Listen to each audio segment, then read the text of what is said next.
A gravação está iniciada, né? Hoje a gente vai tratar do assunto aí, memória principal. Já falamos alguma coisa de processadores, tá? Depois a gente vai retomar esse assunto de processadores, principalmente a parte de programação de um processador, como funciona uma instrução, como uma instrução executada, tipos de organização interna do microprocessador. Mas vamos continuar vendo a parte de memória, então, né? Já vimos hierarquia de memória semana passada, vimos o funcionamento de uma memória cache, né?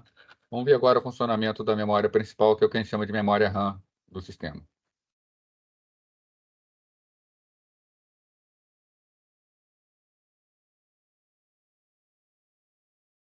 Bom, então, apenas com conhecimento histórico, tá?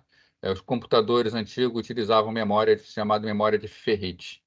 Memória de ferrite era o seguinte: eram anéis de metal, né?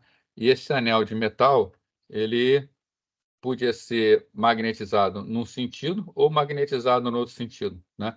Então, se ele tivesse magnetizado aqui no sentido horário, pela imagem, era um fluxo na direção para representar o bit 1. Se ele tivesse magnetizado no sentido contrário, representava o 0, né? Então, nós passamos por essa ferrite aí, 4 barramentos, né? Um barramento quando solicitava leitura, um barramento quando solicitava leitura ou gravação, era um lado ou outro da passagem, tá? E aqui, por física, a gente vai fazer a magnetização, tá? Os detalhes físicos para a gente não vão interessar muito aqui. Mas, basicamente, que era a memória, tá? Aqui tem um exemplo de uma malha de ferrite, como era montada. Então, a gente pode ver argolas de metal. Então, não precisa nem dizer que essa memória ocupava bastante espaço, tá? Já que tinha que ter um tamanho tal que pudesse fazer essa montagem, né? Por menor que seja, tá? Aqui, ó, um exemplo de um chip de ferrite, né? Onde nós temos as várias linhas passando, tá?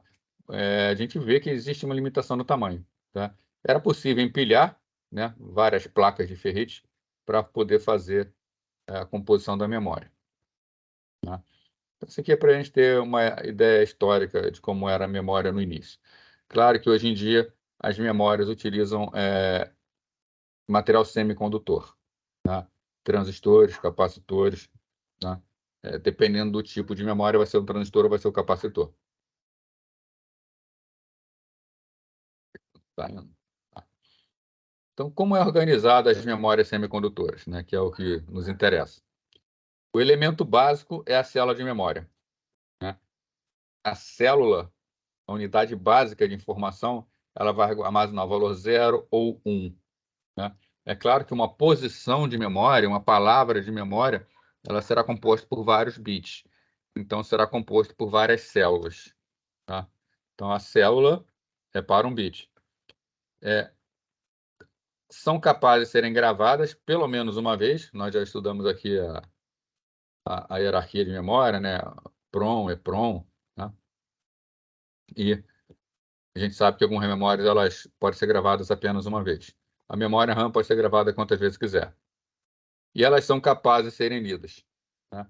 Então, essa célula, ela tem uma linha chamada linha de seleção, que é para dizer se a célula está ativada ou não, né? Tem linha de controle, essa linha de controle é comum a todas as células. Então, essa linha de seleção vai dizer se a célula é ativada ou não, a linha de controle é para dizer se a célula vai ser lida ou escrita, e a parte de dados, que ou colocando um dado na célula ou lendo um dado da célula, né? Então, o terminal de seleção seleciona a célula para uma operação de leitura escrita, o de controle indica se é leitura escrita, e o dados vai carregar aquele bit para aquela célula. Já te falei, né? Mas a gente não tinha visto ainda, né? As memórias que nós vamos estudar, elas são todas de acesso aleatório, tá? Aliás, vocês devem saber, né? Pelo menos acho que alguns devem saber, o que é que significa memória RAM, tá? A memória RAM, RAM é abreviação de é, Random Access Memory, tá? Memória de acesso aleatório, tá? Na prática, todos os chips de memória que existem no computador são chips do tipo RAM, tá? Então, a RAM, obviamente, é um tipo de chip RAM, tá? A ROM, a EPROM, a EEPROM, a Flash, tudo isso, na verdade, é um tipo de memória RAM, porque todas elas permitem acesso aleatório. Só que a única que recebe o nome de RAM é a memória que a gente está acostumado, né? A memória RAM. Tá? Mas se você considerar como RAM sendo tipo de memória, na verdade, todas elas são RAM, porque todas são de acesso aleatório, né? Então, nesse tipo de memória, nós temos o quê? A RAM, propriamente dita, que é uma categoria de memória que aceita leitura ou gravação, né? A gente pode apagar e gravar em cima dela eletricamente em nível de byte. A gente apaga byte a byte dela, tá? A gravação também é feita eletricamente e ela é uma memória volátil, tá? É o único tipo de memória que é volátil. Memória volátil é aquela que faltou energia, perde todos os dados, tá? Então, desligou o computador, tudo que está na RAM some. E aí nós temos, subindo, aí nós temos algumas outras categorias de memória, né? Por exemplo, a memória ROM, Read Only Memory. Essa memória ela só pode ser lida, assim como a PROM. A PROM é a Programmable ROM, né? Uma memória ROM programável. Né? São memórias de somente leitura. A gente só consegue ler, não tem como apagar essa memória. Tá? Forma de apagar, impossível. A diferença da ROM para a PROM. A ROM ela é gravada com máscara. Ela já sai de fábrica com a gravação. Tá? Ou seja, é uma memória que é fabricada já com aquele conteúdo e não vai mudar nunca. Já a memória PROM, né? É uma memória também somente leitura, mas ela é programável eletricamente. A gente consegue gravar eletricamente nela. Então, a diferença entre as duas aqui, essa já sai gravada, essa sai zerada. E nós podemos colocar nela a informação. Tá? Normalmente, a PROM vem toda marcada com bits 1 e a gente consegue transformar o bit 1 em bit 0. Mas não consegue retornar de 0 para 1. Né? Então, ela sai, a gente chama, ela sai virgem da fábrica, né? Ela pode ser gravada. Né? E aí nós temos as categorias de memórias que podem ser apagadas. Tá? Então, a PROM e a ROM não podem ser apagadas. A EPROM, né? É chamada Erasable PROM. Né? Então, a memória somente leitura, programável, mas apagável. Por que ela é chamada somente leitura se ela pode ser apagada? O processo de apagar essa memória é muito demorado. Tá? Então, a gente não usa ela como uma memória de gravação, a gente grava nela as informações temporárias. Por exemplo, a EPROM ela é usada para gravar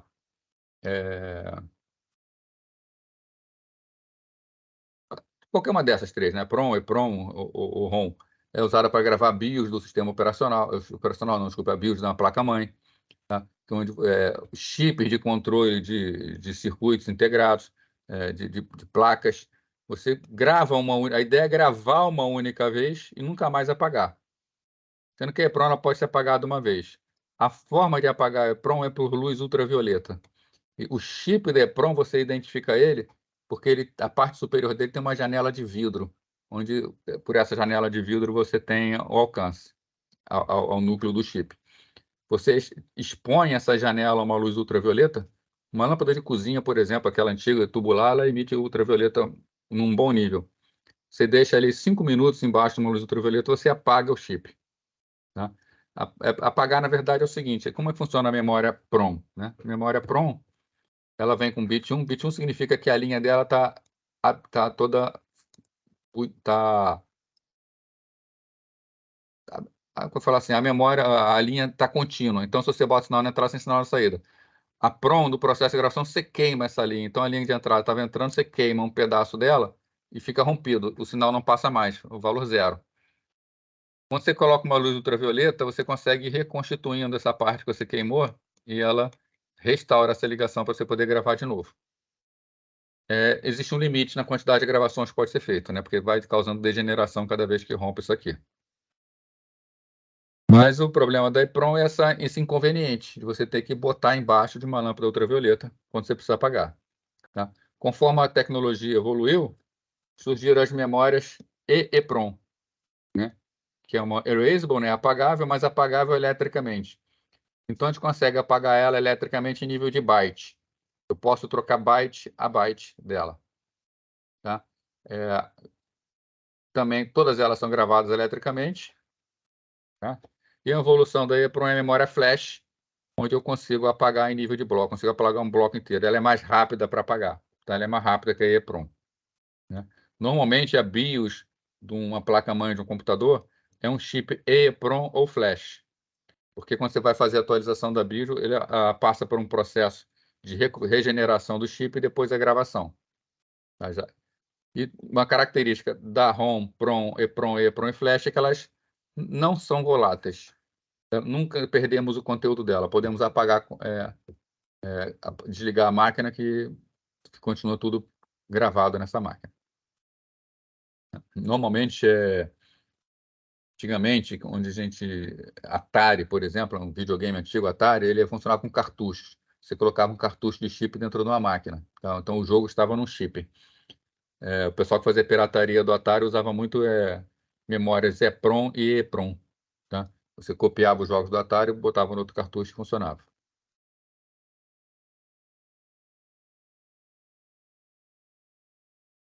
Memória RAM. Então, falando dela aqui. A memória RAM é dividida em duas categorias. Tem duas tecnologias principais. O que a gente chama de RAM dinâmica e RAM estática. Tá? Elas diferem em praticamente tudo. Tá? A única coisa que elas têm em comum é que elas servem para armazenar bits. Aqui, tá? A RAM dinâmica, tá? Então, assim, elas diferem que consumo de energia, tá? A RAM dinâmica consome menos energia que a estática, tá? Tamanho, a RAM dinâmica é maior que a RAM estática, tá? Velocidade de processamento, tá? A RAM estática é muito mais rápida que a RAM dinâmica, tá? Mas aí você pega o seguinte, a RAM dinâmica ela é maior, ocupa mais espaço, ela é mais lenta, tá? Que a RAM estática. Essas são as desvantagens, mas as vantagens dela: menor consumo de energia, como a gente hoje tem na máquina uma quantidade muito grande de memória RAM, isso faz diferença, e preço, tá? A memória RAM ela é muito mais barata de ser construída. Então, na memória RAM, como é a tecnologia dela? Ela é feita com células que armazenam dados como carga em capacitores. Então, isso aqui é a memória. Tá? O que é um capacitor? Né? Capacitor ele é um elemento, vocês devem ter estudado isso no segundo grau, mas vamos lá.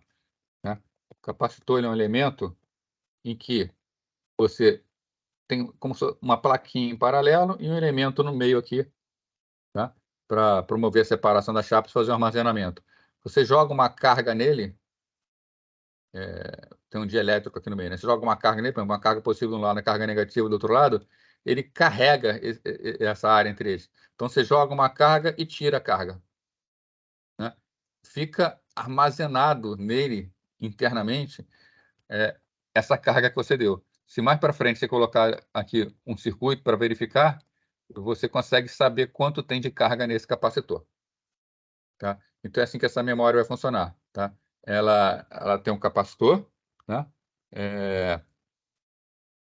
Que está aqui, que é o capacitor de armazenamento, tem um transistor para promover a leitura, e você tem a capacidade de armazenamento, então, da informação aqui. Né? Se você tem o terra, é o seu lado negativo.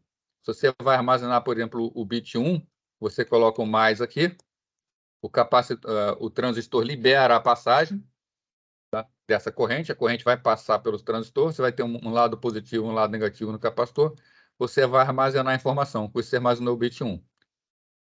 Se você quiser armazenar o bit 0, o que você faz? Você coloca valor negativo aqui, coloca o terra também, o que você vai ter do outro lado? Negativo dos dois lados. Quando o transistor liberar a passagem negativa, você vai descarregar esse capacitor, o capacitor vai ficar com zero. Tá?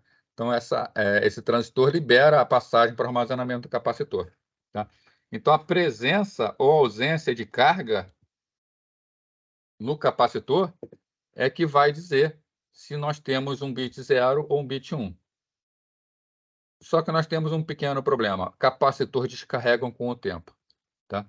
Se você pega a curva de carga de um capacitor, né, é basicamente isso aqui. Um capacitor vem descarregado, tá? Aí você energiza ele e ele começa a perder energia. Ele começa a fazer isso aqui para perder energia. Então, existe um tempo, né? Se a gente quer considerar, por exemplo, que até aqui é um nível de energia satisfatório para a gente perceber que tinha energia nele, né? Isso aqui cresce com o tempo, significa que, uma vez armazenada nesse instante, eu tenho um intervalo de tempo durante o qual a informação permanece na memória. Ela apaga sozinha, mesmo que a máquina esteja ligada. A informação que está na memória se vai. Então, e outro problema, quando você faz a leitura, tá? Que é para você ler a capacidade do capacitor, você descarrega o capacitor. Então, não só a informação se perde com o tempo, como também toda vez que você lê uma informação da memória, a memória se apaga automaticamente. Tá? Então, a leitura da célula descarrega o capacitor que precisa ser restaurado para completar a operação. Então, esse capacitor, a gente precisa de um circuito dentro da máquina que regenere ele de tempos em tempos e que toda vez que é feita uma leitura, ele consiga também regenerar o estado anterior, restaurar o estado anterior. Já outra tecnologia, a memória RAM estática, tá? Ela é um dispositivo que utiliza elementos lógicos do computador. Ela é toda montada com base em transistores. Tá? É um circuito tipo flip-flop que a gente chama, que ele tem uma retroalimentação. Então, os valores binários são armazenados por meio de configuração das portas lógicas de um flip-flop. Tá? Então, aqui nós temos a linha que a gente chama linha de B positivo e B negativo, tá? Ou negação de B. Tá? E com o intermédio de 6 transistores, a gente consegue fazer o armazenamento de uma informação. E o que acontece? Na verdade, a gente fecha curtos aqui entre os transistores e a corrente fica circundando entre eles. Como a corrente fica circundando, ela está o tempo inteiro consumindo essa corrente. Então, a memória aqui, né, enquanto aqui no capacitor ela fica paradinha, bonitinha, sem gastos de energia, no circuito de uma memória RAM estática, a energia está sendo gasta o tempo inteiro, esteja ou não utilizando a célula. Tá? Ela tem a vantagem de que mantém os dados enquanto houver energia fornecida, nunca se perde, tá? Não descarrega, porém, ela é muito rápida, tá? Porque o chaveamento de um transistor é extremamente rápido, é diferente do tempo de carga de um capacitor que é mais lento, tá? Assim como também a leitura. Né? Então, ela é bem mais rápida, porém consome energia. Então, são as duas tecnologias que nós temos. Né? Aí, qual vai ser a tecnologia que vai ser utilizada no computador? Né? Na verdade, a gente vai usar as duas tecnologias. A RAM dinâmica, né?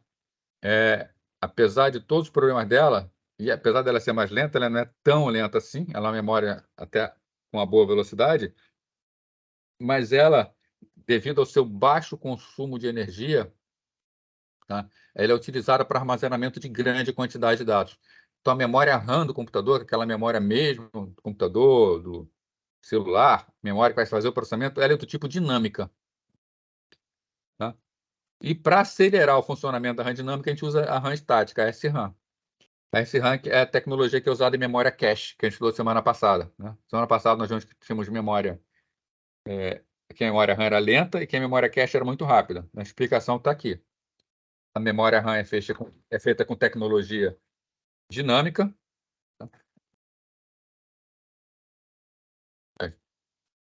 Caiu um troço aqui em cima do meu teclado. Então, a memória cache ela é feita com tecnologia de memória dinâmica, tá? Enquanto a memória cache ela é feita com estática. Sim, João Pedro perguntou, né? Eu não prestei atenção no momento que perguntou. Acho que foi agora, né? Se tem os dois tipos numa placa de memória. Depende se está chamando de placa de memória. Deixa eu ver aqui o. Aqui eu tenho um chip de memória. Deixa eu abrir aqui.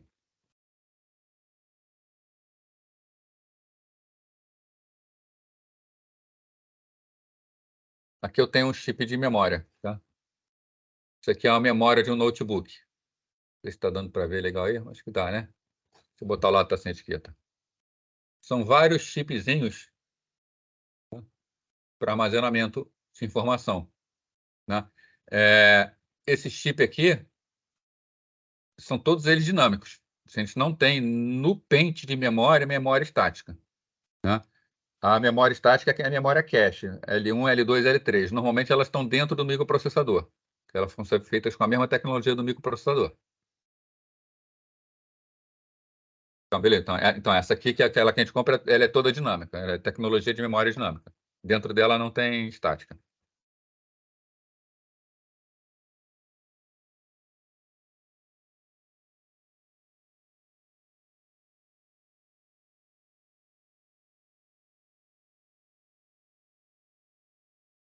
Bom, então, a RAM estática nunca perde, né? Opa, vamos lá.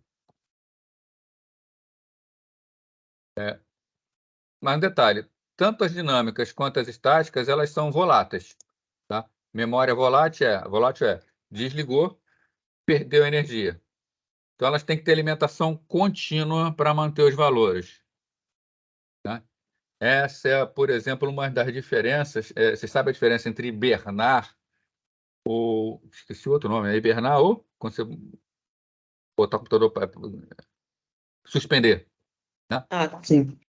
Diferença entre hibernar e suspender um computador, né? Quando você hiberna o computador, você está desligando o computador, tá? Então, um dos passos para a hibernação do computador, até por isso que ele demora um pouco mais, é que como você vai desligar a energia que você está fornecendo ao computador, você vai perder tudo que está na memória RAM, seja ela estática, seja ela dinâmica. Então, o processo de hibernação consiste em copiar todo o conteúdo da memória RAM para o disco. Então, quanto mais memória RAM você tem, mais vai demorar para hibernar. Assim como quanto mais lento for o seu disco, mais vai demorar para hibernar. Porque no processo de hibernação, ele vai copiar tudo para o disco ou para o SSD e, ao final, vai desligar o computador. Quando o sistema reiniciar, ele sabe que ele foi hibernado e o que ele vai fazer? Ele vai ler tudo de novo do disco e jogar para a memória de volta para poder voltar, tá? Quando você suspende um computador, você está desligando partes do computador. Você desliga, por exemplo, acesso a disco, acesso a SSD, acesso a monitor. Porém, ele continua energizado para manter os circuitos da memória RAM, tá? Então, o computador suspenso, ele continua consumindo energia e ele continua fazendo a alimentação da memória RAM para não perder a informação, tá? A recuperação, né, a volta da suspensão, ela é muito mais rápida, porque quando você volta da suspensão, você só liga os outros componentes, mas a máquina em si já estava ligada, tá? Então, essa basicamente é a grande diferença entre os dois métodos, né? Se você vai deixar desligar a máquina, se você tem a opção das duas, você vai desligar a máquina por pouco tempo, né? Normalmente se suspende a máquina. Agora, você vai desligar a máquina por um dia inteiro, alguns dias, né? Você não quer efetivamente desligar, quer manter, a mais recomendada é a suspensão, tá? É a hibernação, porque você vai parar de consumir tudo.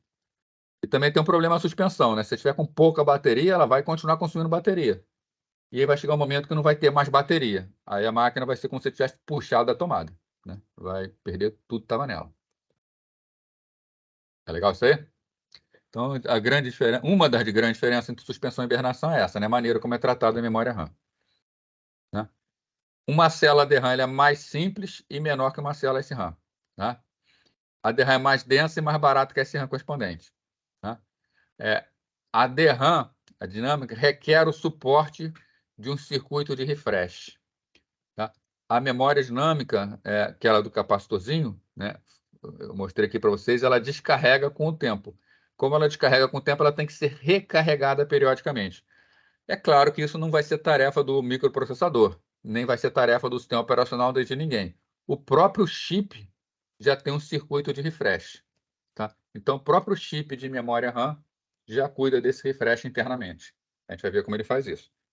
As primeiras memórias dinâmicas, os primeiros computadores não tinham essa tecnologia toda para colocar dentro do próprio chip.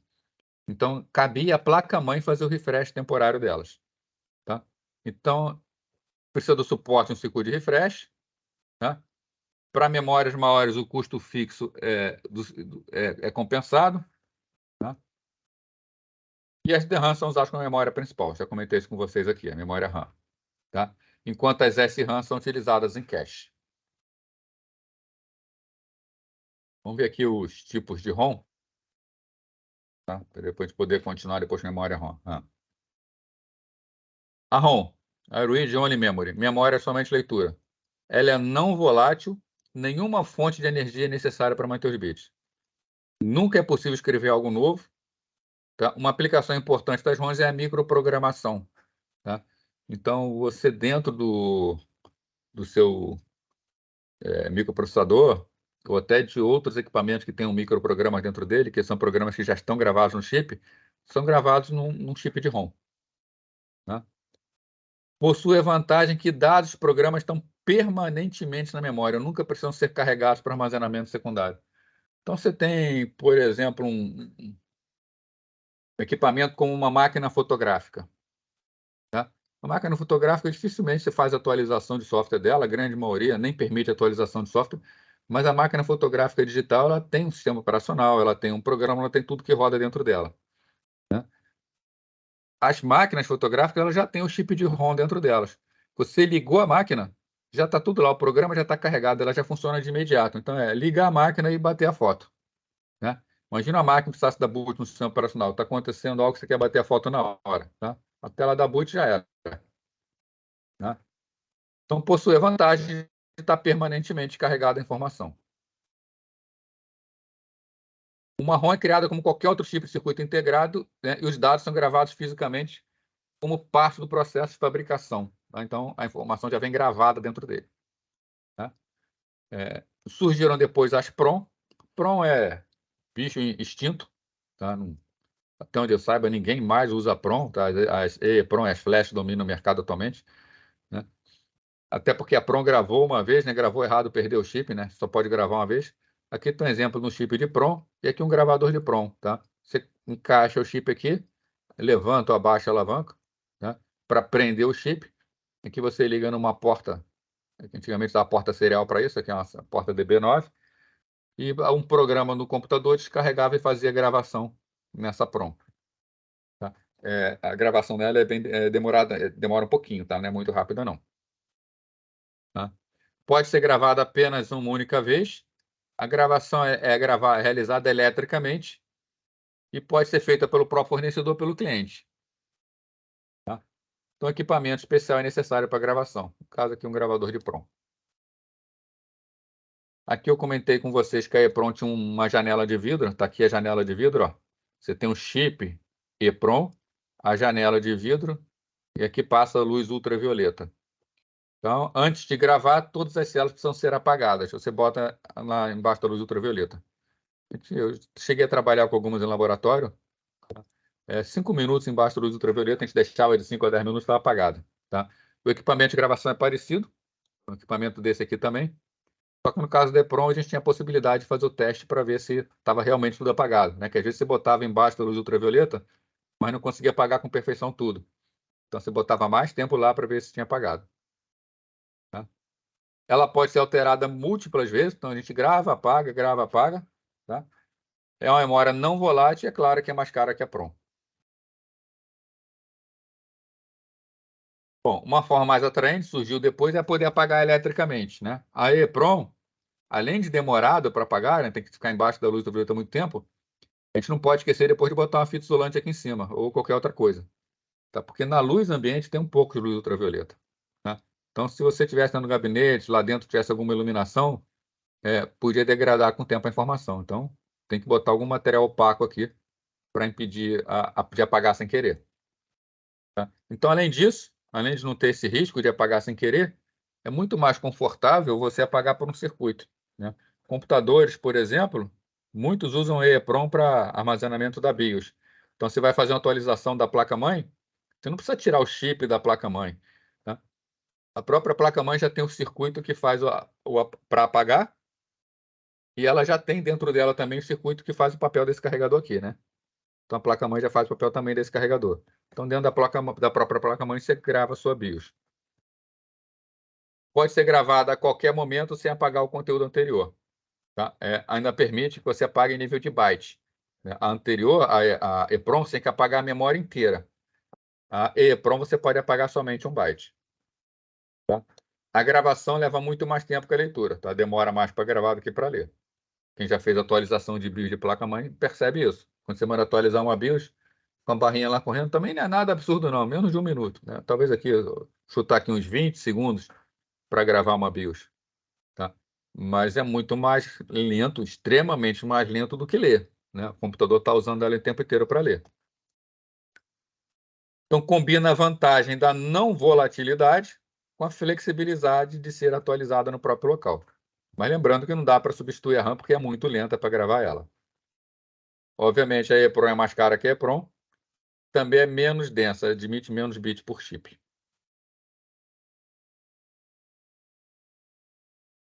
A memória flash, tá? O nome flash, inclusive, né? Flash, né? Uma piscada de luz, tá? É chamada de flash porque ela é reprogramada muito mais rápido que uma memória EEPROM, tá?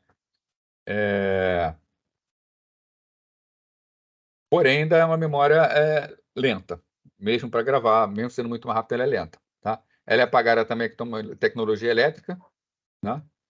E ela pode ser apagada inteira em apenas alguns segundos, o que torna ela mais rápida, tá? E também é possível apagar alguns blocos de memória em vez de um chip inteiro, tá? Porém, ela normalmente não pode ser apagada em nível de byte. Então, a flash, se eu tenho que regravar tudo, ela é realmente mais rápida, tá? E assim como a EEPROM, a flash usa apenas um transistor por bit, então consegue uma alta densidade, tá? Então, ela é mais densa que a EEPROM, consigo colocar mais informação lá dentro. Agora, de forma geral, né? Qual é a lógica de um chip? Como funciona um chip de memória? Quando eu estou falando em chip de memória, né? Deixa eu abrir aqui de novo, deixar bem clara a diferença, né? Aqui, isso que eu mostrei para vocês, primeiro ele está muito pequeno, ele é de um notebook, tá? Um pente de memória do computador desktop ele é quase o triplo, né? O de notebook tem que ser mais compacto. Isso aqui não é um chip de memória, isso aqui é um pente de memória, tá? Um pente de memória ele possui vários chips. Então, nesse caso aqui, esse pente aqui, ele está com 8 chips de um lado e 8 chips do outro lado, tá? Então, o que a gente vai falar aqui é sobre o chip de memória, sobre o circuito integrado que está no pente.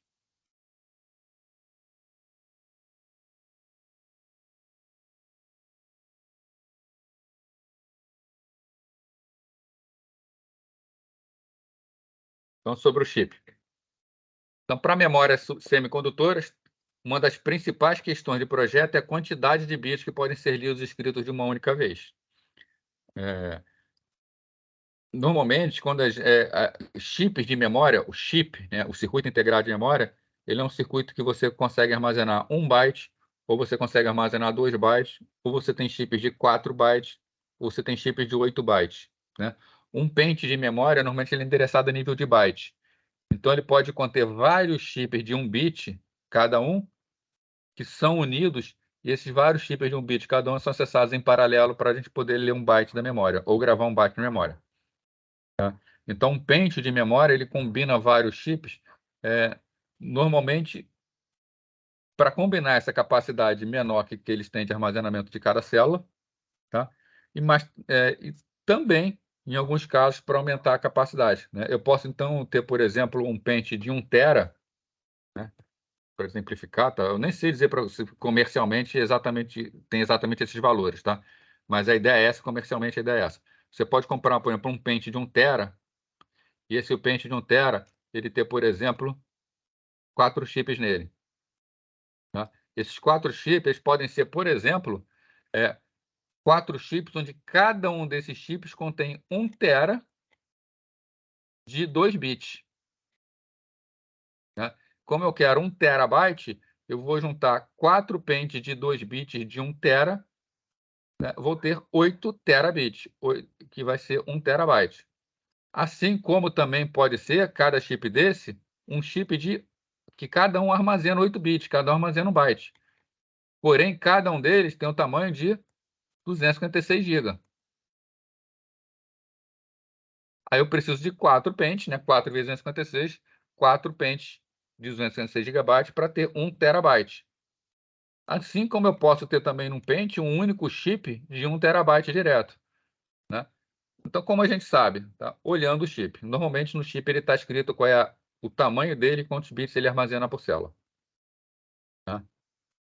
E por que pente de memória, né? Porque esse pente ele vai ter um contato aqui embaixo, né? Vocês já viram, a gente encaixa ele na memória, na placa-mãe, e ele vai fazer o contato. O padrão é o pente, é esse contato aqui. Como ele produz internamente essa quantidade que a gente quer, isso é problema do fabricante. Tá? Então, cada fabricante faz o pente com a distribuição que ele quiser do chip, usando os chips que ele quiser, desde que a interface de conexão seja padrão do pente. Ok, isso, gente? Bom, então, né, para memória semicondutores, uma das principais questões de projeto é a quantidade de bits de dados que podem ser lidos de uma vez. Né? No caso extremo, né, a gente tem uma organização em que as células do array é o mesmo arranjo lógico percebido pelo processador. Tá? Você pode ter, por exemplo, na memória, células de 16 bits e o processador ser 16 bits. Ou você pode ter memória de 16 bits e o processador ser 64 bits. Tá? Então, a gente pode ter arranjos que vão desde a memória ser da mesma tecnologia do processador até com tecnologias diferentes. Tá? O array, então, é organizado em W palavras de B bits cada. Né? Então, um chip de 16 megabits, tá? Ele pode ser organizado como 1 mega palavra de 16 bits. Tá? Ou pode ser também, né, como 2 mega palavras de 8 bits, conforme já expliquei para vocês. O outro extremo está chamado de organização de 1 bit por chip, em que os dados são lidos escrito 1 bit de cada vez em cada chip. A gente paraleliza a escrita buscando ganhar velocidade.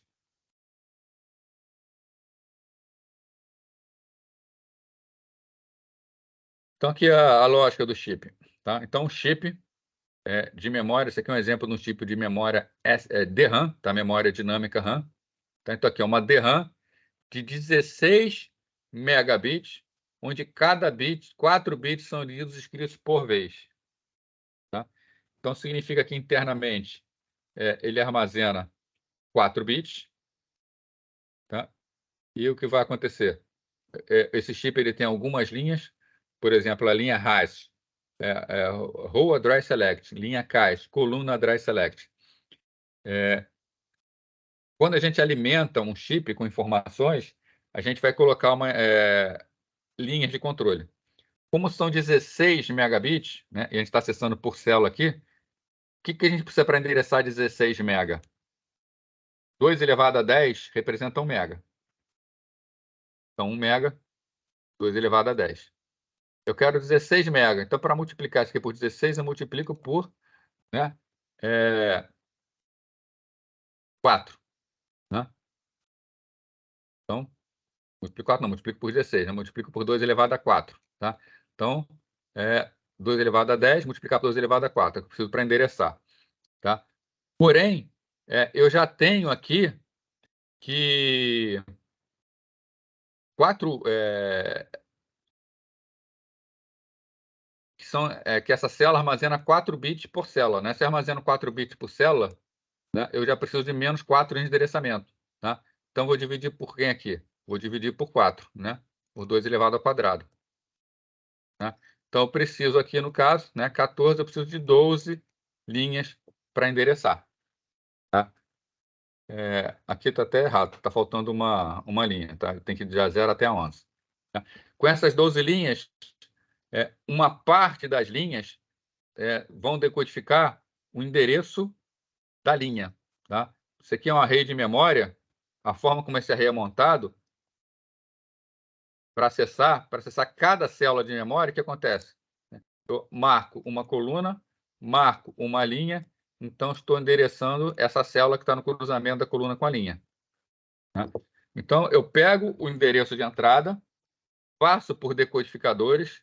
Esse decodificador vai me dizer qual linha da qual coluna vai ter que ser selecionada. Um decodificador de linha vai me dizer qual linha vai ter que ser selecionada. Então, de acordo com o endereço que é fornecido, eu acesso uma célula exata nesse array. Tá? Quando é feito esse acesso, tá? Aquela célula é selecionada. Tá? A informação é selecionada, tá? É trazida para o buffer de saída de dados. Né? E como esse chip é de 4 bits, tem as informações aqui D1 até D4. 4 bits são lidos ou gravados de uma vez. Professor, Oi. eu não entendi aquele 2 elevado a 10 vezes 2 a quarta sobre 2 a quadrado. Não, é o seguinte, eu quero endereçar 16 megabits, Sim, tá? 16 megabits, eu estou falando 16 mega, é, 1 mega, vou botar aqui, pera. 1 mega é o quê? É 1024, né? sim, Então, 1024 linhas. 1024 é 2 elevado a 10, certo. tá? Então, esse 2 elevado a 10 aqui está representando 1 mega, tá? Mas eu quero 16 mega. 16 é 2 elevado à quarta, Correto. tá? Então, isso aqui é 1 mega, 2 elevado a 10 vezes 16. Então, isso aqui é a quantidade de linhas que eu preciso para endereçar 16 mega, Ah, sim. tá? Na verdade, isso aqui é o valor de 16 mega. 16 mega é o quê? 2 elevado a 10 vezes 2 elevado à quarta. 2 elevado a 14. Isso significa que eu preciso de 14 linhas para endereçar 16 mega. Eu preciso aqui de 14 linhas de entrada, né? Só que Sim. cada linha dessa já endereça 4 bits por vez, né? Então, se ele endereça 4 bits por vez, eu preciso de 2 linhas a menos, porque cada linha dessa está endereçando 4, né? Endereçando 4 é 2 ao quadrado. Então, na verdade, eu preciso de 12 linhas para endereçamento, né? Entendi. Então, significa que com 12 linhas, na verdade, que está errado, né? Que está de A0 até A10, com 12 linhas, eu consigo endereçar quanto? Eu consigo endereçar 2 elevado a 12, eu consigo endereçar 4 mega, né? 4 megabits. Só que cada aqui, 4 megaposições. Só que cada posição são 4 bits, 16 megaposições. 16 megabits. Esse aqui foi só para calcular a quantidade de linhas que tem que ter na entrada, Entendi. né? Aí, com base nisso, é feita a decodificação. A parte de controle do chip tem 4 linhas de entrada. Entrada ou saída, né? Uma linha que é chamada hash, que é row dry select, né? Uma linha chamada cache, que é coluna dry select. Tá? Então, essas linhas vão selecionar a linha e coluna. O é write enable. Se eu boto o write enable, significa que eu estou gravando na memória. Ele vai ler D1, D2, D3, D4 para o buffer de entrada para poder gravar a informação na célula.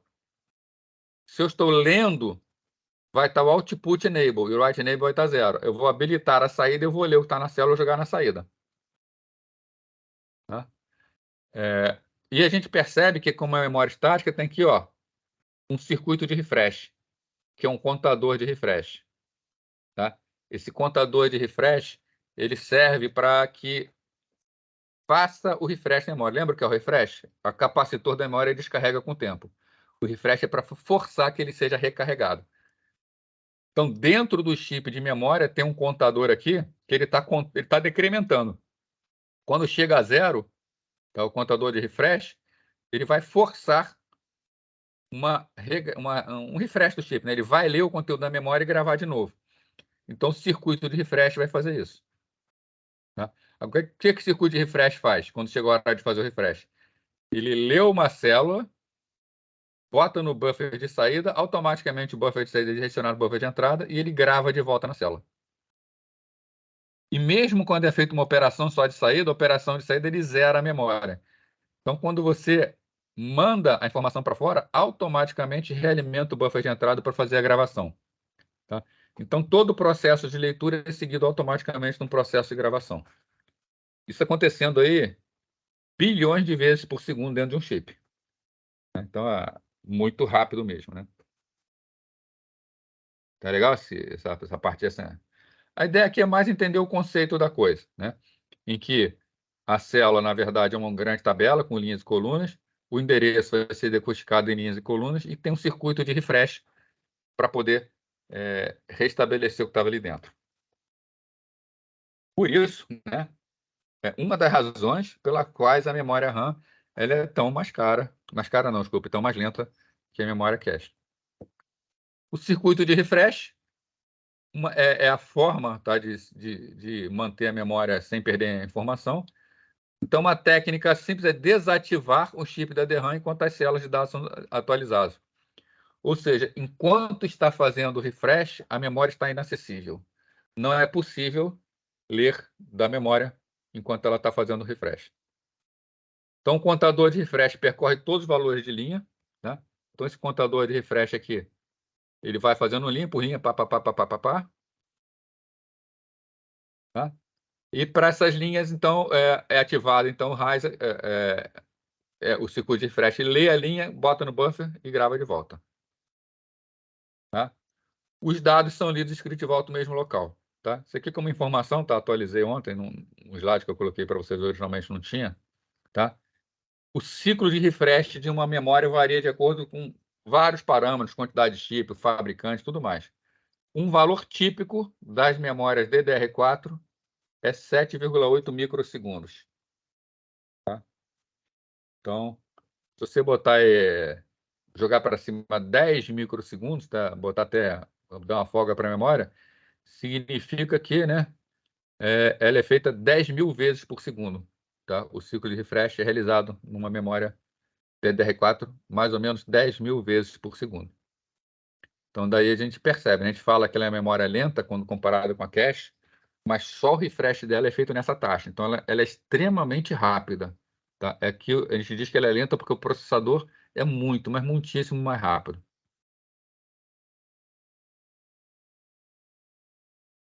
Encapsulamento do chip, né? Então, aqui no nosso exemplo, o chip, né? Nós temos algumas linhas, né?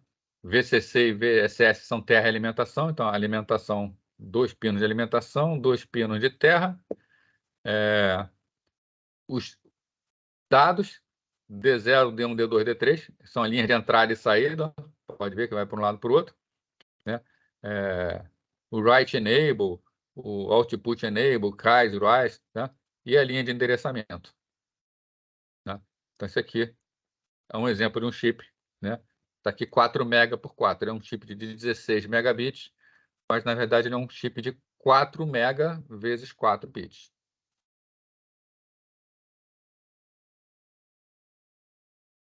Ok, gente?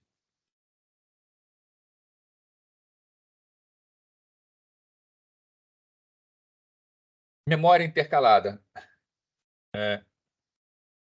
A gente está sempre procurando acelerar o acesso,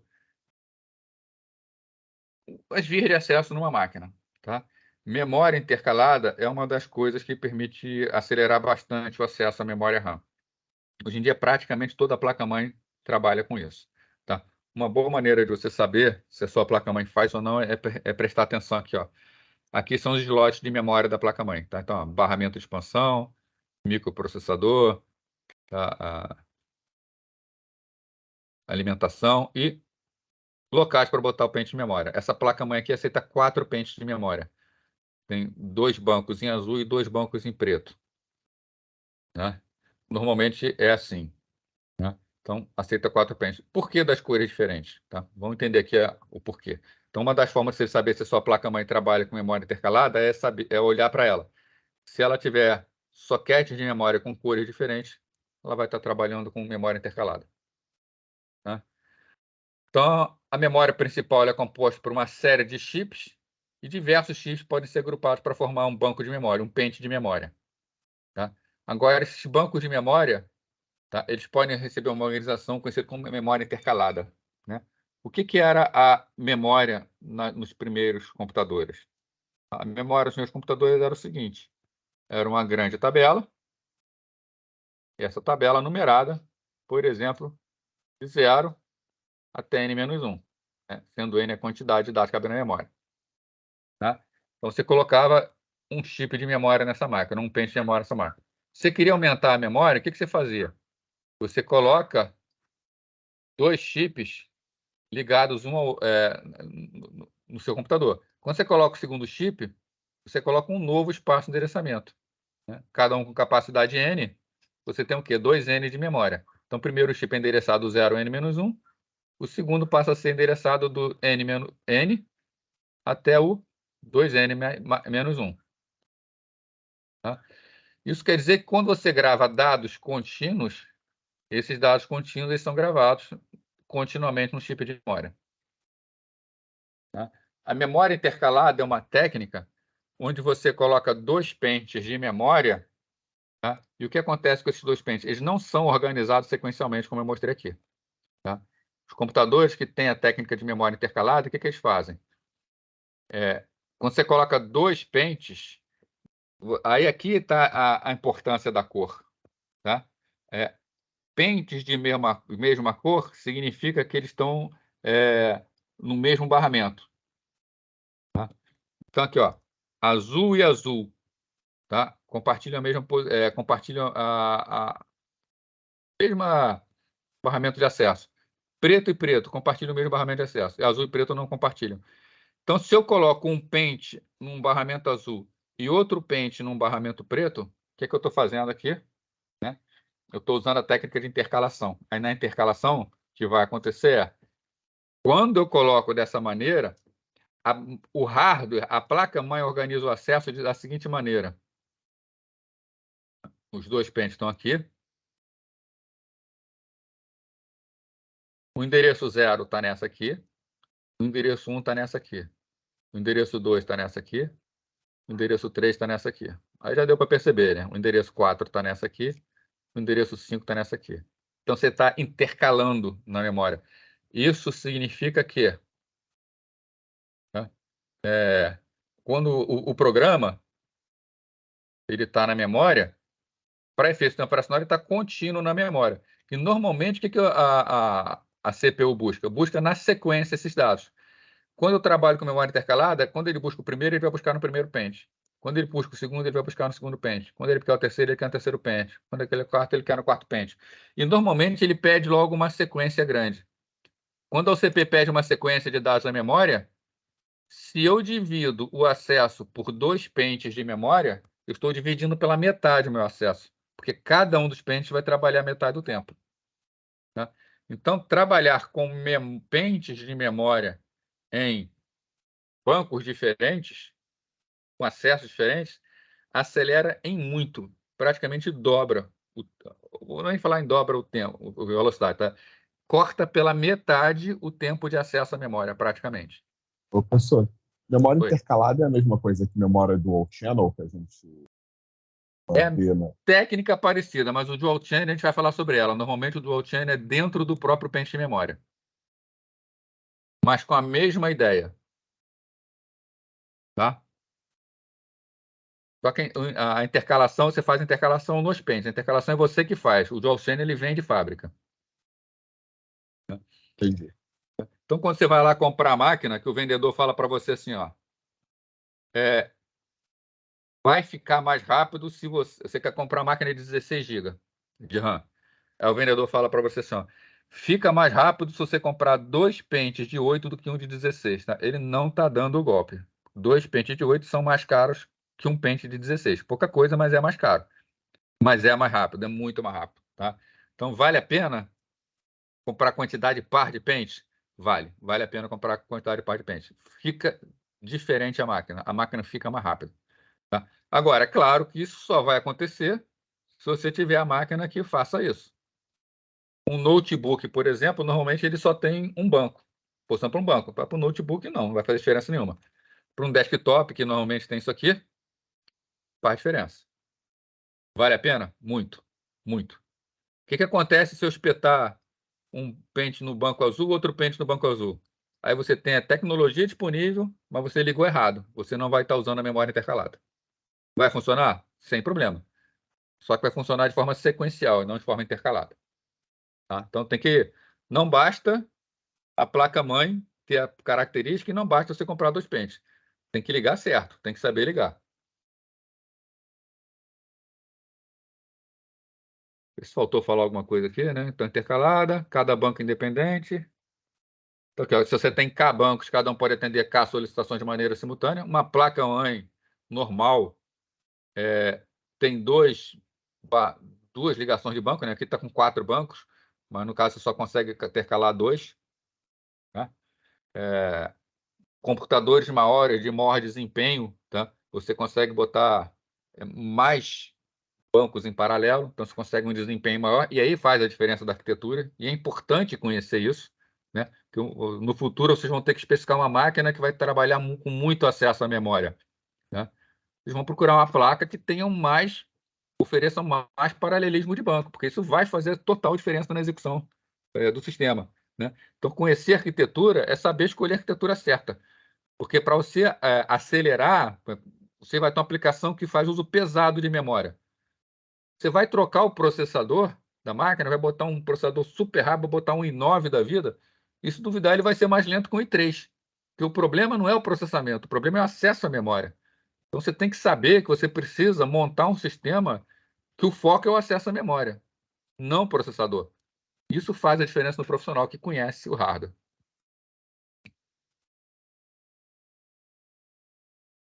Bom, então, perguntou do Dual Channel, né? Vamos começar a falar dele agora aqui, tá? Então, memórias DDR, que são as memórias que nós temos atualmente, elas ainda extrapolam esse conceito aqui de memória intercalada, né? A intercalação aqui a gente faz a nível de placa-mãe, e a gente pode, a nível de placa-mãe, intercalar muitas memórias, só que na própria concepção interna, a memória também pode fazer essa intercalação, tá? Então, melhor o quê? Melhor usar a memória DDR5, que tem a melhor tecnologia atual de intercalação, e espalhar várias delas por vários bancos paralelos. Tá? Então, um dos gargalos de sistema mais críticos, tá, quando a gente usa processador de alto desempenho, é a interface com a memória principal. Tá? A memória principal é o gargalo. Tá? Ela não consegue acompanhar a taxa, né, de desempenho que a gente consegue dentro dos microprocessadores, até por causa do tipo de tecnologia semicondutora que é usada nela. Então, esse é o caminho mais importante de todo o sistema computacional. Que está um pouco forçação de barra, né? Se você tem, por exemplo, um sistema computacional onde ele trabalha muito com bancos de dados, é claro que isso aí faz alguma diferençazinha, tá? Mas o acesso ao disco seria o mais importante. Mas, de qualquer maneira, é um caminho bastante importante. Tá? Então, o bloco básico da memória principal é o chip de memória DRAM, RAM dinâmica. O chip DRAM tradicional, tá? Ele é restringido tanto pela arquitetura interna quanto pela interface do barramento de memória do processador. Né? Então, um chip de memória dinâmica ele é lento, e nós vimos semana passada o papel da memória cache.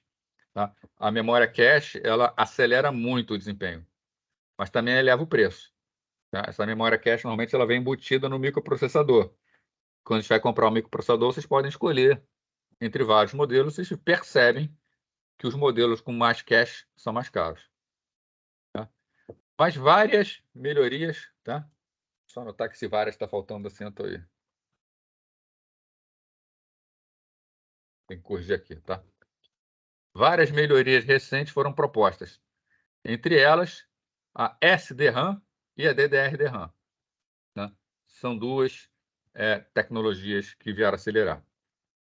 A DRAM síncrona, que é a SDRAM. Né? Então, uma forma muito utilizada de memória DRAM é a SDRAM. Né? A DRAM tradicional troca dados de forma assíncrona. O processador tem que esperar a memória ficar pronta após o processamento interno. Isso aí quando você trabalha com memória DRAM comum, você tem a UCP e você tem a memória. A UCP solicita o dado para a memória. Se você está trabalhando com DRAM tradicional, ele solicita e ele vai ficar contando os dedos aqui esperando a memória ficar pronta. A memória faz a busca interna, decodifica. Quando ela tem informação, ela manda. E a UCP tem que estar pronta para receber. Então, a memória DRAM tradicional segura muito a UCP. Tá? Então, o processador tem que esperar ficar pronta. A SDRAM, ela troca dados com o processador sincronizado com um sinal de clock externo. Tá? O que acontece na SDRAM? Você tem um chip que também demora a responder, tá? Ela não é mais rápida que a DRAM convencional, porém, o que acontece? Você está com a UCP. A UCP solicita para a memória. E o que a UCP vai fazer? Vai trabalhar, vai processar o que ela tem que processar. Enquanto isso, a memória seleciona, e quando a memória fica pronta, ela disponibiliza os dados, porém, por uma linha de controle à parte, ela dá uma cutucada na UCP. Ó, ficou pronta. A UCP é avisada, ficou pronta, a UCP vai lá e pega essa informação. Né? Se a UCP vai fazer bom uso disso ou não, entra vários fatores aí, tem vários fatores que entram no jogo, entre eles o compilador gerar um código para isso. Né? Ou seja, o compilador, ele, sabendo que tem esse tipo de memória na máquina, ou na expectativa que tenha, ele tem que fazer, por exemplo, A mais B. Ele tem que buscar A e B na memória. E ele tem outras coisas para fazer, ou melhor, ele tem algumas coisas para fazer e depois tem que fazer o A mais B. E essas coisas não dependem de A mais B. O que o código compilador pode fazer? Ele pode antecipar a leitura de A, antecipar a leitura de B, que ele consegue fazendo essas outras coisas antes. Enquanto ele está fazendo as outras coisas, a memória está fornecendo as informações. Então, quando chegar na hora efetivamente fazer o A mais B, já foi buscado na memória. Tá? Então, a gente percebe o seguinte, no sistema computacional, várias opções são dadas. Tá? Mas cabe a todos que participam do processo facilitar para que possam ser melhor exploradas. Se você usa bons compiladores fazem isso. Tá? Então, a SDRAM troca dados com sinal de clock externo, ele executa na velocidade plena do barramento processador-memória, tá? Isso não impõe estado de espera, então o processador não precisa ficar esperando. Né? Então, funcionamento já expliquei. Aqui é um esquema tá, de uma SDRAM de 256 megabytes. Tá? A gente não vai entrar nos detalhes dele, tá? É só para mostrar como é a estrutura interna de uma memória. Né? Para não achar que a estrutura interna da memória é simplesmente o local que armazena dado e pronto. Né? Um pente de memória, ele tem um controlador, ele tem que fazer... Isso tudo aqui está acontecendo na memória. E está acontecendo o tempo inteiro. Tá? E está acontecendo milhares de vezes por segundo. Tá? Se ela está sendo acessada para leitura, milhões, às vezes bilhões de vezes por segundo. Então, os sinais de controle, aquela codificação de controle, tá? Aqueles sinal de clock externo, write enable, output enable, se o chip vai ser selecionado ou não, linhas de RAID, linhas de caixa, linhas de endereçamento, tá? Tudo isso endereçando várias partes da memória, tá? Para no final acessar aqui o banco de memória.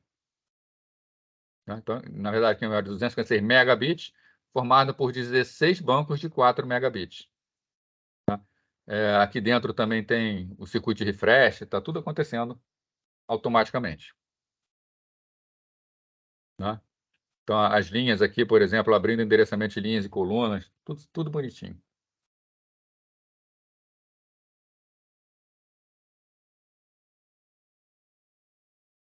Bom, a DRAM síncrona, tá? A SDRAM, ainda emprega o chamado modo de rajada, né? Burst Mode, né? Para eliminar o tempo de configuração de endereço e tempo de setup de linha após o primeiro acesso. O que é esse modo de rajada? Eu falei, voltando nesse exemplo aqui que eu dei para vocês do A mais B. Tá? A e B. Vamos supor que A e B estejam organizados em sequência na memória. Que na memória do computador, na memória lógica, né? Não na intercalada, na memória lógica do computador, está A e logo embaixo está B. O processador pedir A e pedir B significa que ele terá que ir 2 vezes na memória para fazer solicitação. Se esses dados estão em sequência na memória, o que o processador faz? Ele já pede os dois numa jogada só. Ele passa o endereço inicial e ele passa a quantidade de bytes que ele quer. Com isso, o chip de memória entra no chamado Burst Mode, tá? Onde ele vai trazer uma rajada de dados. Ah, Fábio, mas isso aí vai depender dos dados estarem juntos na memória? Não, né? Se você trabalha, por exemplo, com double, tipo double, quantos bytes tem o tipo double? O tipo double são 8 bytes. Tá? São 64 bits. Então, como é que ele vai ser solicitado para essa memória? Ele pede para ler 8 bytes de uma vez só, porque senão ele teria que ficar pedindo byte a byte. Né? Isso acelera também o processamento, porque aí o processador pode fazer outras coisas, ele pode ir para outros trabalhos, enquanto a memória está transferindo esses dados para o processador. Tá? Então, o Burst Mode, quando disponível, acelera bastante o uso. Tá? Então, no modo de rajada, uma série de bits pode ser enviada rapidamente após o primeiro ser acessado. Né? E ele é útil quando todos estão na mesma linha de array do acesso local. Outro exemplo onde é muito útil isso é para leitura de string. A string ela é uma sequência muito grande de bytes que está na memória RAM. Você usa o Burst Mode, você lê uma string bem rapidamente. Tá? O registrador de modo, tá? E essa lógica de controle são fundamentais e diferenciam as SDRAMs das DRAMs convencionais. Tá? Oferecem mecanismo para personalizar a SDRAM. Né? Isso aqui, na verdade, é para programar como vai ser o acesso à memória. Tá? Permite a memória ser programada pelo processador para poder responder. Bom, aí aqui, antes está falando de SDRAM e de DDRAM, e de DDR. Tá? Aí, de forma bastante clara, as DDR são SDRAM. Tá? Elas não são tecnologias excludentes. A gente viu aqui que a DRAM ela oferece acesso a nível de byte. A SDRAM traz uma série de melhorias para a memória DRAM. As principais melhorias é poder ter o acesso em modo burst, né? Descarregar tudo de uma vez só. Tá? E isso, como um todo, acelera. Né? A DDR vai agregar mais coisas aí. Né? O que é o DDR? Tá? O DDR vem de Double Data Rate. Tá? Ou seja, duplica a taxa de dados. Nós vimos na memória intercalada que a placa-mãe ela pode acessar 2 pentes de memória intercaladamente, ao mesmo tempo. Tá? Se a gente intercalar a informação na memória. O que a memória DDR faz é fazer isso dentro do pente. Tá? Então, aqui é um exemplo da memória DDR. Ela tem canais de dados, ela tem bancos separados. Então, nessa estrutura aqui interna, onde nós temos a rede célula, a DDR tem 2 arrays de células que podem ser acessados em paralelo independentemente. Como eu posso acessar os 2 em paralelo, eu duplico a velocidade da memória, eu diminuo pela metade o tempo de acesso. Então, aumenta a taxa de dados, são fabricados por diversas empresas, é um padrão aberto, né? E são muito usados nos computadores desktop, servidores, obviamente notebook também. Né? Essa memória que eu mostrei para vocês aqui antes, deixa eu dar uma olhada nela. Ela é uma memória DDR2 de 2 GB. Né? Então, ela é um exemplo de memória DDR. Como a DDR alcança taxa de dados mais altas? A transferência de dados é sincronizada tanto na borda de subida quanto na borda de descida do clock. Tá? Isso é o seguinte. Um clock do computador ele está marcando o tempo conforme as coisas acontecem dentro do computador. Então, está aqui o clock. Tá? Pá, pá. Isso aqui, ó, o tempo entre 2 subidas consecutivas, a gente chama de ciclo de clock. Uma memória DRAM tradicional é feita para responder dentro de um ciclo. Né? Então, os dados dela são acessados sempre na subida. Então, subiu, no final, essa dada não subiu. Então, na memória DRAM, ela acessa dados sempre nas subidas. A memória DDR, ela permite acesso a dados tanto na subida quanto na descida do clock. Então, ó, está duplicando a taxa de acesso. Tá? Além de tudo, usa uma frequência de clock mais alta. Então, além de duplicar em relação ao clock, o clock também é mais rápido. Então, se já faz ficar também mais rápido. Tá? E é utilizado um esquema de buffering, que a gente vai ver aqui, que é tentar adivinhar acesso e armazenamento. Professor, Oi. então, na verdade, a DDR e a e a DRAM são dois tipos de SDRAM, né? Só que um é pro dobro e pro dobro, e o outro é uma só. Faz Na uma verdade, só é o a contrário, subida né? e o outro faz a subida e a descida, né? Mas só que você falou aí que a DDR e a DRAM são tipo SDRAM. Não, é o contrário, tá? Ah, Você tá. tem, originalmente, você tem a DRAM. A SDRAM é um tipo de DRAM. Ele é uma melhoria em cima da DRAM. Ah, entendi. Tá? E a DDR é uma SDRAM também, com mais melhorias em cima. Ah, tá. Então Entendi. você tem na verdade, lá na DRAM, aí melhorou para SDRAM e melhorou para DDR. Mas sempre trazendo o que a outra trazia. Melhorando. Ah, tranquilo. Obrigado. Então, a versão inicial da DDR faz uso de buffer de busca de 2 bits. Tá? O buffer de pré-busca consiste em uma memória cache localizada na própria SDRAM. Tá? Então, você coloca uma cache dentro do pente de memória, tá? E conforme as informações vão ser lidas da memória, a memória DDR ele usa uma característica dos sistemas computacionais, que é que conforme um dado é lido, a probabilidade do próximo dado ser lido ela é muito alta. Tá? Então, a memória começa a ter uma inteligência interna. O que ela faz? Bom, se existe essa probabilidade alta do próximo ser lido, ela já leu o bit e já leu o próximo bit. E já deixa isso armazenado temporariamente para se pedir no futuro. Tá? Então, isso já diminui bastante o próximo tempo de busca. Tá? Então, faz uma pré-busca. Tá? Então, essa pré-busca de 2 bits possibilita que acompanhe o barramento de dados. Tá? O tamanho do buffer de pré-busca ele determina como algumas palavras de dados são buscados. Tá? A gente pode também aumentar essa pré-busca para armazenar mais informação. Então, o core DRAM ele é mais lento que a interface. Tá? Então, a memória DRAM, a DDR, desculpa, tá? A memória DDR, não, a DRAM ela é bem lenta. E a DDR também ele é um pouco mais lenta internamente. É que internamente a sua construção é de memória DRAM.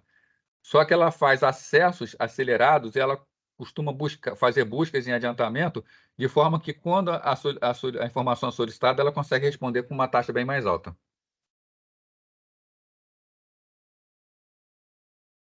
Pedro Henrique, a DDR é uma DRAM. Tá? A DDR ela é memória DRAM.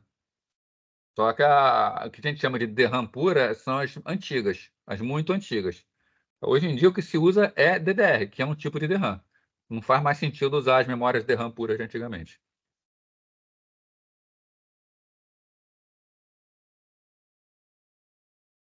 Bom, então, qual é o resultado? Tá? Como faz acesso paralelo, buscando pelo menos 2 bits de cada vez, a interface de entrada e saída da DDR é 2 vezes mais rápida que a da SDRAM. Tá? Então, a gente acelera por 4 essa busca. E, basicamente, é o que vai diferenciar as DDR2 e DDR3. Vão ser melhoria nisso. Tá? Então, cada nova geração SDRAM resulta em muito mais capacidade de velocidade de acesso ao núcleo. Muito mais capacidade. Tá? A velocidade de acesso ao núcleo não mudou muito. Tá? A eletrônica não mudou muito. O tempo de resposta que uma memória dá, que é o tempo de resposta que o capacitor consegue dar, isso não muda muito. Claro que com o tempo, né, materiais melhores, melhora um pouquinho. Mas não melhora nem um pouco perto da taxa de crescimento que crescem os microprocessadores. Então, qual é a solução? A solução é, na nova geração de memória, tentar paralelizar ao máximo o acesso aos bancos. Então, para alcançar taxas maiores, né, já que os processadores estão ficando mais rápidos, né, foi-se aumentando o buffer da SDRAM, tentando fazer busca e antecipação mais rápidas. Né? Então, por exemplo, a memória DDR tem 2 buffers para fazer acesso em paralelo. A DDR2 trabalha com 4 bits. Tá? Então, a taxa, o tempo que ela leva para responder é 4 vezes menos que o tempo da original, da SDRAM original. A DDR3 já trabalha com buffer de 8 bits. Tá? Então, a gente consegue fator de 8 alcançado. Tá? Então, a DDR ela dobra a velocidade da SDRAM, a DDR2 é 4 vezes mais rápida que a SDRAM, e a DDR3 é 8 vezes mais rápida que a SDRAM. Tá? Mas, basicamente, o aumento na velocidade aqui veio o quê? Do paralelismo, né? De fazer leituras em avanço. Bom, o DDR4 poderia fazer a mesma coisa, passar o buffer para 16 bits, mas a expectativa é que não trouxesse um ganho de desempenho tão bom. Tá? Então, a DDR4 ela já trabalhou com uma outra visão. Tá? A desvantagem dessa pré-busca, tá, é que ela efetivamente determina a extensão mínima de uma rajada para as SDRAMs. Tá? Você precisa de uma rajada mínima. E com 8, tá? Se você passasse ele para um banco de 16, a estimativa é que seriam poucas vezes as rajadas de 16 bits. Então, a memória ela teria essa capacidade, mas o sistema em si não teria condições de usar essa capacidade. Tá? Então, o que é que o grupo desenvolvedor do DDR4 optou por fazer? É que precisava aumentar a taxa das memórias, mas não ia ganhar da mesma maneira que no ano passado. Foi criar um conceito de grupo de banco. Tá? Então, um grupo de banco permite que um ciclo de coluna se complete dentro de um grupo, mas não impacta o que está acontecendo dentro do outro grupo. Aqui sim a gente está voltando àquele esquema de intercalação. Tá? Eu vou intercalar 2 bancos dentro do chip. Tá? Então, eu consigo acesso paralelo em bancos diferentes. É como se eu tivesse, né, 2 chips sendo acessados em paralelo. Então, no lugar de fazer uma rajada de 16 bits, ela possibilita agora 2 pré-buscas de 8 bits. Tá? Então, o tamanho de buffer, a tecnologia, tudo é da DDR3, mas aumenta o desempenho, como se a pré-busca fosse maior. Basicamente, o que a gente tem isso aqui, né? O histórico, né? As memórias SDRAM é um array de memória, as DDR2 com 2 arrays de memória, podendo fazer a busca em avanço em 2 bancos, a DDR2 com 4, a DDR3 com 8, e a DDR4, ao invés de ter um banco de 16, tem 2 bancos de 8. O desempenho se mostrou superior. Tá?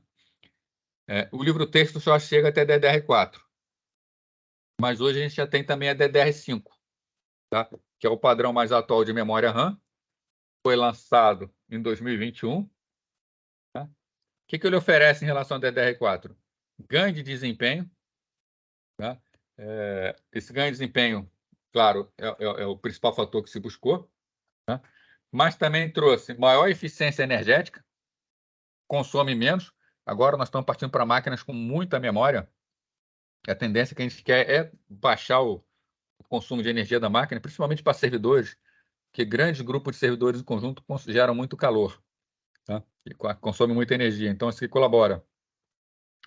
Maior nível de confiabilidade, tá? Oferece correção de erros. Né? A gente vai estudar ainda mais para frente técnicas de correção de erros, mas pente de memória de servidores, eles costumam ter pelo menos o que a gente chama de bit de paridade. Ao invés de armazenar 8 bits por célula, ele armazena 9 bits por célula. E esse 9º bit ele serve para fazer uma conferência dos bits anteriores, tal qual É aquele negócio de memória SCC, professor? É a memória que tem um bit extra de correção de número. Isso.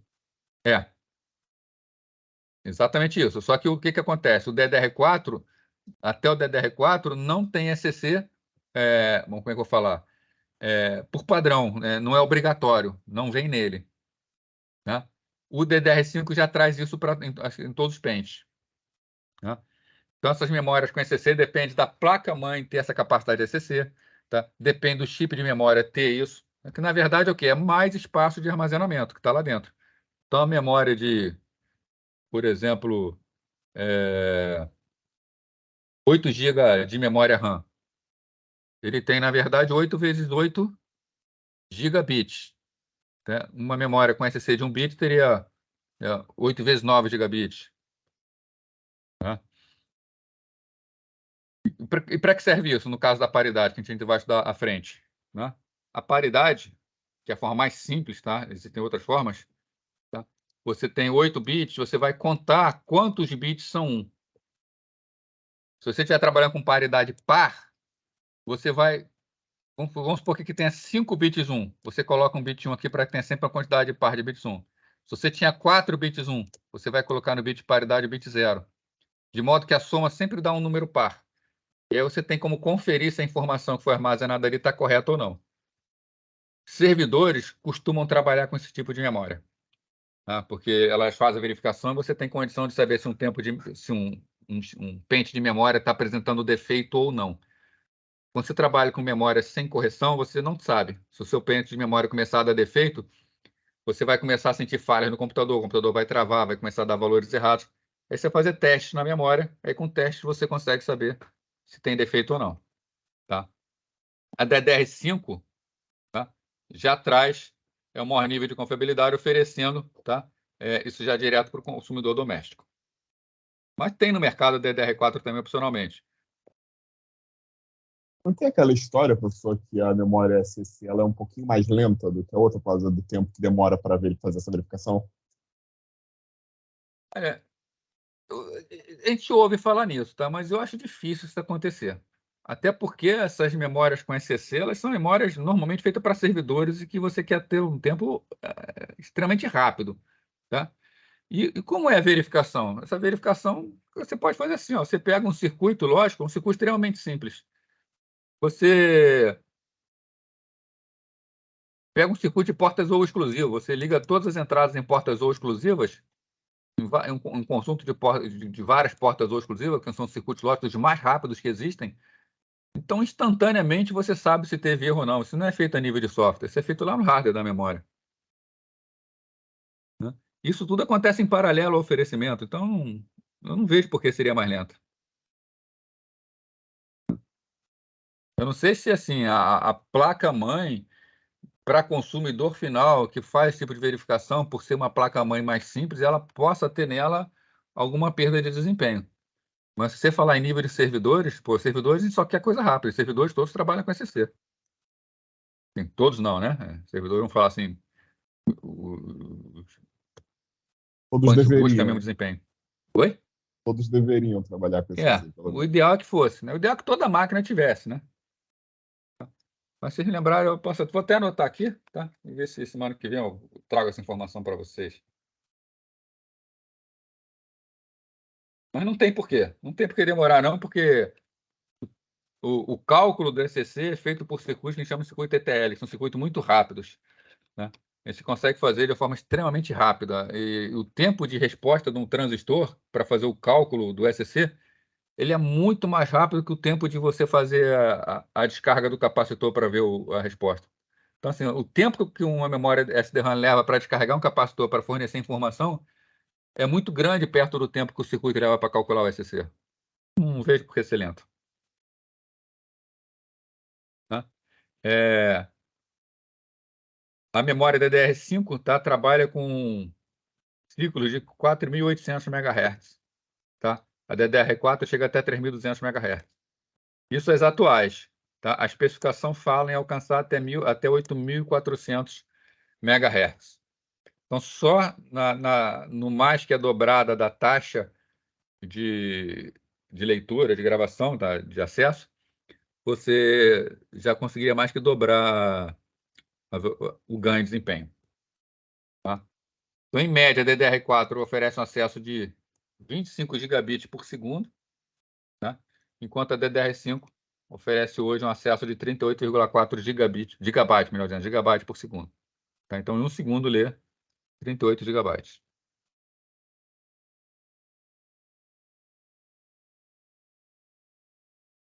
Bom, DDR5 aumenta a taxa buscando 16 bits por banco de memória contra 8 bits do DDR4. Tá? Então, aqui, né, deixa eu voltar alguns slides aqui. Aqui o pessoal do DDR4 optou por não aumentar o banco para 16. Do DDR5 eles já passaram o banco para 16. Tá? Então, para sistemas que fazem múltiplos acessos. Então, isso também dá um ganho de velocidade. Né? Outra diferença é a densidade. Tá? Chips DDR4 armazenam até 16 gigabits. chip, não pente, tá? O componente do pente. Os chips DDR5 utilizam a tecnologia que consegue armazenar até 64 gigabits.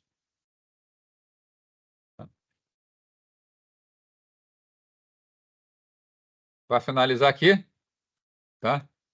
Essa é uma reportagem desse ano, tá? São no dia 5 de setembro de 2023. O pessoal conseguiu sucesso em um trabalho que já vem sendo feito há alguns anos, tá? Que é trabalhar com chip de memória 3D. A gente tem um problema na memória, que o chip de memória ele é linear. Assim, a gente só consegue construir casa de memória, né? O plano, a memória, ela só admite um plano.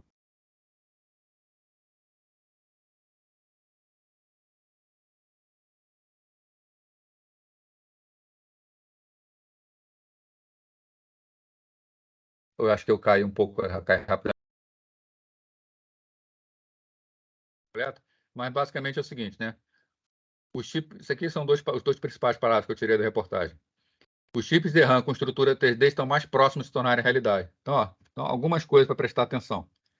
Estão mais próximos de se tornarem realidade. Tá? Não conseguiram ainda pensar no esquema Fabril, tá? Mas em laboratório já estão conseguindo obter sucesso. Até então, nem laboratórios conseguiam. Tá? Abrindo novos patamares para a densidade. Qual o problema da densidade na memória RAM? Você constrói aqui, um chip, você constrói dentro do chip, você construi um pequeno circuito aqui de memória. Tá? Tem várias células de memória. Você não consegue empilhar, né? Se você olhar de lado, ele está aqui assim. Você não consegue empilhar, botar um em cima do outro para uma série de questões. Tá? Essa tecnologia que eles estão propondo permite fazer esse empilhamento. Então, fazer esse empilhamento vai permitir o chip crescer para cima, né? Para o alto. Tá? Então, em vez de crescer para os lados apenas. Então, crescendo assim para cima, a gente consegue diminuir a área como um todo, né? Então, você precisava de uma área grande para a memória. Se você conseguir botar, por exemplo, 3 camadas, a sua área de memória cai disso tudo para isso aqui.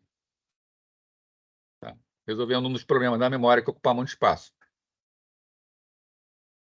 Então, atualmente, por se tratarem de chips 2D, né, as áreas das PCBs acabam sendo o maior limitador até onde é possível expandir o volume da memória por módulo, né? Então, criar chips de RAM 3D não consiste apenas em empilhar silícios, por conta de como os 2D são estruturados. Tá? Tem problema de interferência, tá? Entre eles, capacitores interferindo nos outros. Tá? No entanto, a empresa desenvolveu pesquisa em semicondutores e apresentou um estudo onde é possível uma solução para a questão. Tá? Então, ainda está em nível de laboratório, mas a tendência para o futuro é que a gente consiga diminuir o tamanho dos pentes de memória.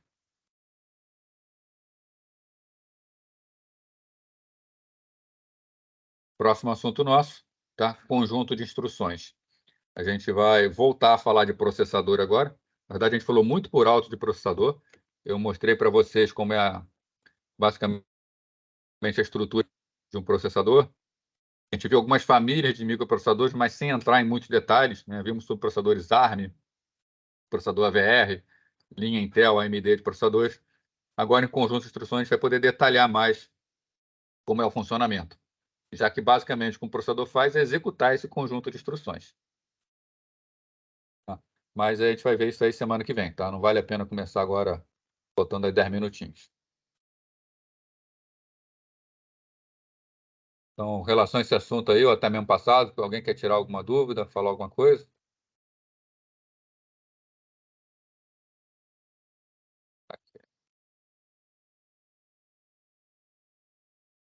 Professor, Oi?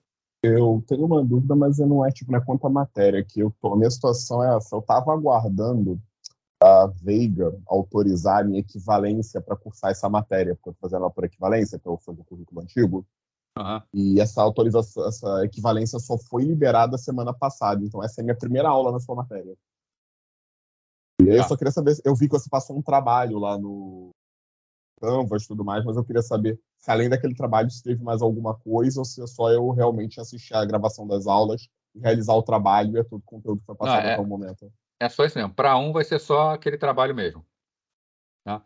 E as aulas estão lá todas gravadinhas, né? Aí você vai lendo, assistindo qualquer coisa, me manda mensagem que eu vou respondendo. Mas está tudo gravado lá, né? A vantagem dessa virtualizada é essa, né? As aulas ficam gravadas, é mais fácil recuperar. E pelo menos esse assunto de hoje também, né? Ele não depende de conhecimentos anteriores, então também não. Isso deu para captar com facilidade, né? Agora é interessante dar uma olhada na matéria, pelo menos para a próxima aula, que a gente vai falar de instruções, dar uma olhada na aula que fala da parte interna de arquitetura.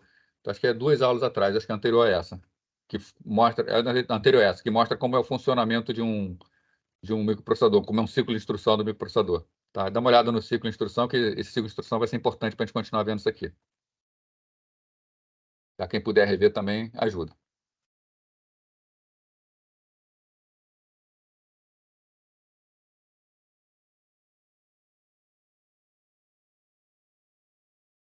Isso aí, ô João Pedro, na hora de botar, você tem que olhar o manual da placa-mãe.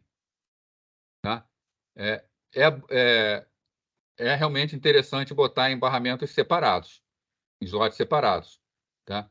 Agora, esses slots separados, tem que olhar no manual da placa-mãe como isso foi estruturado. Tá? Eu vou ser sincero com você, eu não me lembro mais como é estruturado. Eu não me lembro mais isso aqui que eu vou falar para vocês. Ó. Não está indo. Você tem uma placa-mãe típica, ela tem 4 slots.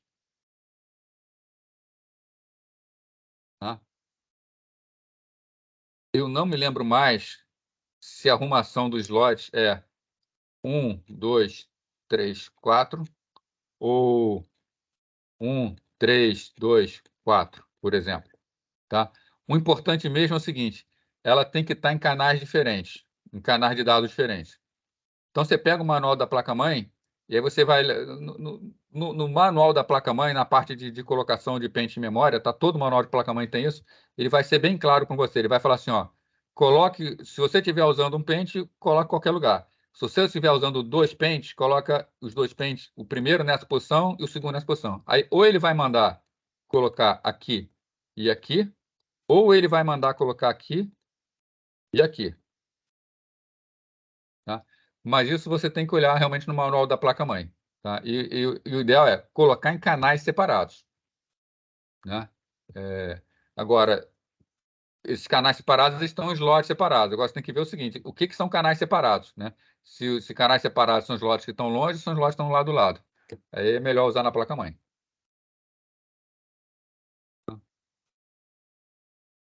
Ok? Tá legal, João Pedro?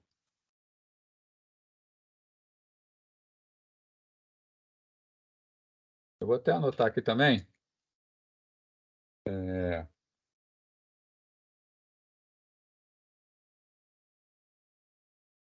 Vou pegar um manual de placa-mãe, um modelo de placa-mãe, e aí semana que vem, quando a gente começar a aula, eu começo nisso, tá? Eu vou mostrar no manual para vocês como é isso. Esse negócio da memória, professor, quando eu montei meu PC, o meu PC ele é ali que nem a primeira linha, a segunda linha, você bota no primeiro e no terceiro slot.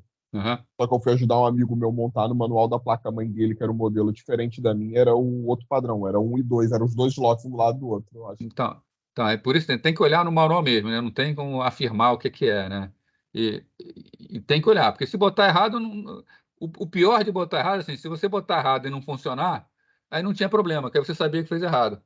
O problema é que se você botar errado, vai funcionar, e você não vai obter o desempenho. Né? Então, quer dizer, olha o manual mesmo. A princípio, né, quando você compra um computador na loja, a gente assume que quem está montando sabe fazer, né? Mas mais, né? É o famoso mais. Não custa nada se certificar. Tá? E faz diferença. Tá? Vocês podem até, se alguém tiver com o pente errado e for verificar, vocês vão perceber a diferença na hora que botar certo. Ok? Mais alguma coisa, gente? Então, um bom final de semana para vocês. Né? Semana que vem a gente então continua. Eu vou trazer para vocês. Vou trazer um manualzinho, vou mostrar no manual, vou mostrar na placa como identifica. Mas lembrando, né? Que cada placa tem que olhar o manual para saber como é. Não tem maneira única de fazer, não. Tá? Então, bom final de semana aí, até semana que vem. Ok, valeu, professor. Bom final de semana. Tchau, você também.